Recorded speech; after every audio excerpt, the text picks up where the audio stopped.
Hello and welcome to That's Just Prime, and today we're going to be taking a look at Transformers Dark of the Moon Voyager class Optimus Prime, and I love this toy. Originally released in April of 2011, he retailed for approximately $23, and this was the Prime that the representation for the third movie. As you can see, Prime is in his long nose cab, and they did something very interesting here, and it was that they added all these panels, and I was never really sure what these panels were supposed to be. It's something that they never really addressed in the movie, but you see he's got these big like honeycomb panels here on the hood and on the roof up here, and then he's also got the weapons attached back here. We'll address the weapon in a minute, but you can see it's also got that honeycomb tile panel there, and he's got these big tanks on the side here, and that's going to be because this particular version of Prime is supposed to be kind of like the flight. Later in the movie, he took flight, he had a jetpack on, so this is kind of supposed to be a sort of version of that. He doesn't have wings, but he does have the booster packs, and he's got like these booster engines on his feet and all that, and we'll be seeing that when we get to robot mode. Here in truck mode, Optimus is approximately 7 inches long. He's about 2.5 inches tall at the top of the truck. 3 if you want to go to the top of the smokestacks here. And as far as detail goes, we addressed the paneling there, which I thought was an odd choice. We'll go ahead and take the weapon off just so we can get a good look at the truck itself. But, you know, apart from the panels there, we've got our reds and our blues, and we have just a little bit of flames here on the side and on the mud flaps for the back of the vehicle there. That's going to be about it. The wheels were originally black, but I went ahead and painted those silver because you guys know I hate my black wheels. I like my wheels in silver. Rolls okay. And that's about it. Does pretty much a good job of looking like a truck with giant boosters on the side. Taking a look at the weapon real quick. You got yourself a giant blaster, much like Optimus Prime would have. And what's pretty cool about this is the fact that all these mech tech weapons that transform that came out with this line, you have this plunger on the back here, and if you push on that, you'll see that the weapon transforms. The barrel does a little bit of an extension there, and you've got these panels that open up. On the side there, you've got these, I don't know what these are here on the bottom there, but they rotate up to the top there, make like little sights there, or missiles, or who knows what those are. And then these panels on the top here, they rotate as well over to the top. Now, you can go ahead and lock this. All you got to do is push in on the plunger and turn it to the side, and then the weapon locks in that position. So you can have it like this, or you can have it like that. It's completely up to you. And as you saw, you can transport the weapon on the back. You have an actual working fifth wheel here in the back, so you can plug the weapon. You can point it forward or you can point it back. That is completely up to you, whichever way you want to do it. Personally, that's my favorite way of doing it because I don't like transporting weapons on the back of vehicles. But that's just me. So let's get into the transformation itself. Transformation for this guy, relatively simple. One thing I liked about the Dark of the Moon figures is that they simplified a bit the transformation from Revenge of the Fallen. Revenge of the Fallen, some of those figures almost felt like you needed a degree in engineering to be able to transform them. Some of them were very, very complicated, and kids were having a hard time playing with them. So Dark of the Moon did a pretty good job of simplifying the transformations while still keeping them fun and something that you could feel satisfaction when you transform it. So we'll go ahead and get started here.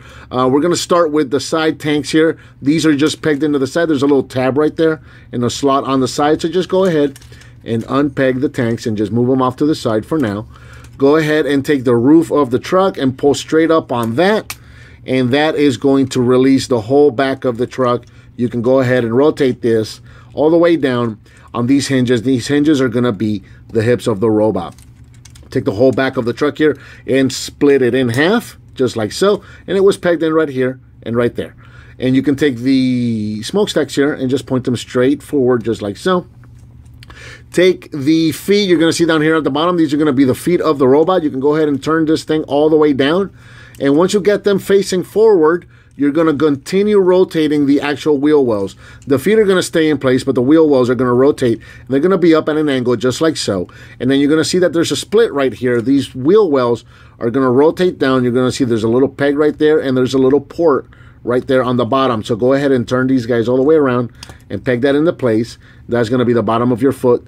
go ahead and bring these panels all the way down, and they're just going to kind of, there's a hinge, let's see, there's a hinge in there, and there's a hinge here, so just collapse these guys all the way down, just like so, to form the rest of the foot. Line all of that up, and you're pretty much done. Do the same thing on this side. So we brought the foot down, angled our wheel wells up, split those in half, brought them around and pegged them in place, and brought these panels down just like so. And then, as you saw right here, the knee plates can come forward. You can bring these all the way down if you want, but, you know, obviously you're going to want to just angle them forward a little bit, and that's going to be it. Take your, what are these called? These tanks here. Oh, first thing we're going to do is move the camera up. There we go. And now we got a truck on legs. Gird truck. How about that? That's pretty cool. So we go ahead and take these. Do we want to do this now? Yeah, let's do this now. So we're going to take these filters right here, air filters, and we're going to pop these off. These guys are pegged in. You can see the little peg right there and the little slot right there. So bring these guys all the way back just like so. Take the tanks, and these guys are going to hinge forward. And this whole panel here is going to rotate up, and then you can angle these down just like so. That's going to click into place, and that is going to create our jetpack, or yeah, whatever those are, jetpacks, I suppose. We'll call them jetpacks. So there's that. Go ahead and reach back here for the head and pull the head up, and you'll see that there's a little port on the back of the head right there. There's a peg on this panel that was resting below. Go ahead and bring that up and peg it into place just like so. We're going to take the front of the truck here. Go ahead and pull down on the grill right here in the bumper. We'll just pull that all the way down like so, and that's going to allow you to rotate the hood straight forward. The hood, as you can see, was pegged into the chest just like so. So rotate it, or slide this forward, rotate it in front of the grill, and push it down. Go ahead and take these wheels right here and turn these up just like so. Take the entire front of the truck here and split this in half. It's going to rotate out to the side. You can see there's panels there and there, so just bring these up. Now bring it up on this hinge right here. Bring this up, and you're going to see there's these two slots here and here that are going to slot right into the rear view. What these look like rear view mirrors. I guess they wouldn't be. They're on the back of the window, but these little tabs right there on the side. Go ahead and bring this all the way up and tab those into place there and there. Unpeg the forearm is pegged into the bicep, or the tricep rather, or the shoulder. So just unpeg that and rotate it all the way down, straighten the arm out. And that's pretty much going to be Optimus in robot mode. Now, there's a couple of things you can do here. Optimus here has a double hinge at the elbow, so you can leave it like this. Personally, I'm not a big fan. The wrists are on ball joints, so you can turn the fist like so.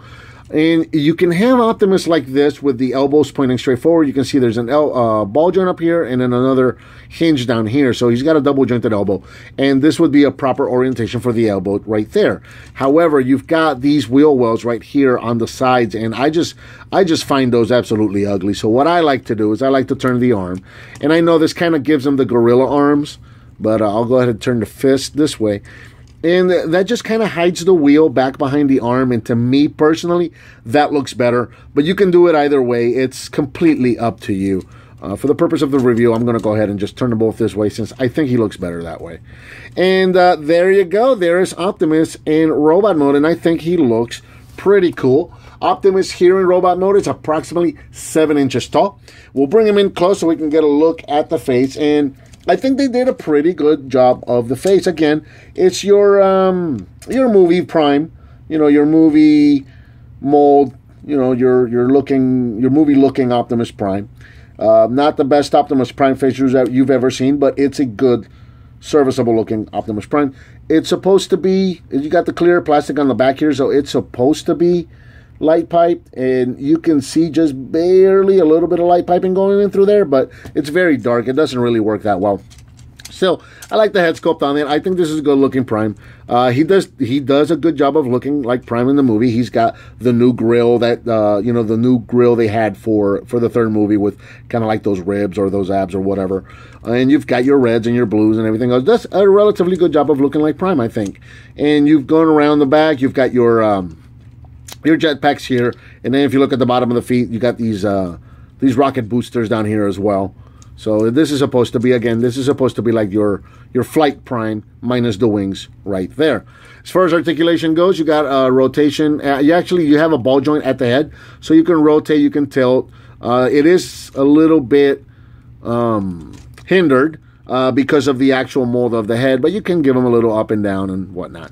So there you go. You got a universal joint at the shoulder here, so you got in and out, and you got forward and backward rotation. You have a rotation at the bicep, again, double at the elbow right there, and then you've got a ball jointed wrist as well. You have a rotation at the waist. We have universal joints at the hip, so in and out, forwards and backwards. Rotation at the thigh, bend at the knee, and you have a little bit of, you have a little bit of side to side on the ankle, which is really nice, and you have a little bit of forward and backward as well. So very nice set of articulation for this guy. He's quite posable, and there's quite a bit of stuff you can do with this guy. So there you go. And then finally, we'll bring in his weapon, and we'll see what that guy looks like with his weapon, and try and give him kind of a shooting pose here. There you go.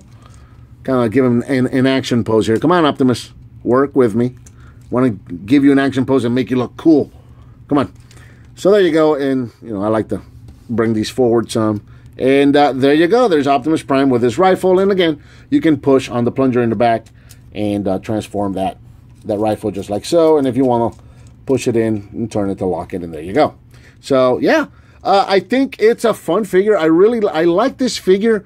Not particularly my favorite. There's another version of this that came out later that's a more simplified, a more movie-accurate version of this figure. It doesn't have all these panels on them, so the truck mode looks a little more, screen accurate. And, yeah, that ball joint is getting loose. I'm going to have to tighten that up.